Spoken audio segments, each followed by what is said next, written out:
رغم بلوغه 70 من عمره، ما زال الحاج أنور عبد الله إسماعيل يرسم ويشكل بإبداع، وذلك باستخدام المواد الطبيعية كالخشب والذرة والأحجار الصغيرة ليصنع لوحات غاية في الجمال والروعة.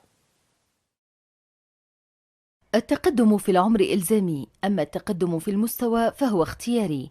لذا اختار الحاج أنور عبد الله في عامه 70 ذو الأصول التركية أن يظهر لنا بعضا من مواهبه وإبداعاته الفنية.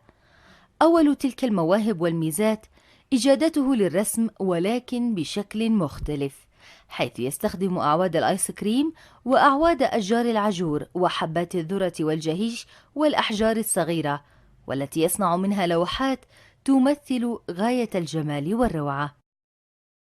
الموهبة هي غريزة في نفس الإنسان من طفولته. غريزة في نفس الإنسان نفسه، يشوف شيء يعملها. مثلا الرسم، أنا ما درستش دراسة رسمي ولا عملت، لا، كده موهبة من الله. أشوف حالي قمت أعمله. ميكانيك اشتغل ميكانيك، نحات اشتغل نحات، حتى البناء تفاضلته، شفتوا أنا بنو قمت أبني الحوية السراق الحوية بنيت من نفسي. وإضافة إلى هذا أن الرسم الفني ده خرجت عن إطار الفرشاة، دخلت إلى مطار الحاجات الخفيفة، من لا شيء، من لا شيء أصنع شيء.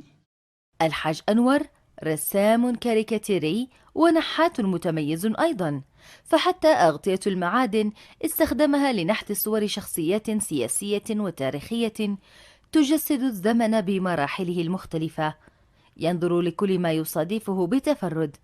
لذا ابتكر من مخلفات البيئة الكثير من الأعمال، ومنها زخرفة الصور، تحنيط الحيوانات، صناعة الصناديق بأشكال مختلفة، وغيرها مواهب حباها الله للحاج أنور وميزه بها عن غيره.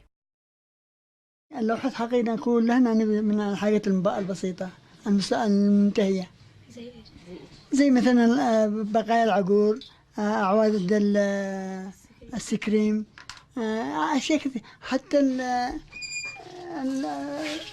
أغطية القوارير، الزجاجات هذه برضو بستخدمها في أمور فنية. والمفروض أن واحد ما يقولش كل حاجة الفن هو هبة من الله. يجب أن يكون واحد يتلقى كل ما هو جميل كل ما هو زفت في الشارع يحوله إلى حاجة جميلة أمام الإنسان. هذا المفروض. هذه المحنطات حق الوالد، فكان دائما يحزن عن وجود الأفاعي الكذا. ليش يقول لك اشتري حنيطة وأسس منه شيء جميل، شيء تحفة. هوايته دائما التحف. كان مشارك زمان في نادي الوحدة، فكان مؤلف برامج، مؤلف مسرحيات، قائد الأنشطة أو مدير أنشطة في نادي الوحدة في الثمانينات والتسعينات. الإبداع تحسس لما خفي من الجمال وإظهاره للعالم. لذا أصبح هذا الرجل مرجعية لشباب الجامعة لامتلاكه العديد من المراجع في مختلف المجالات.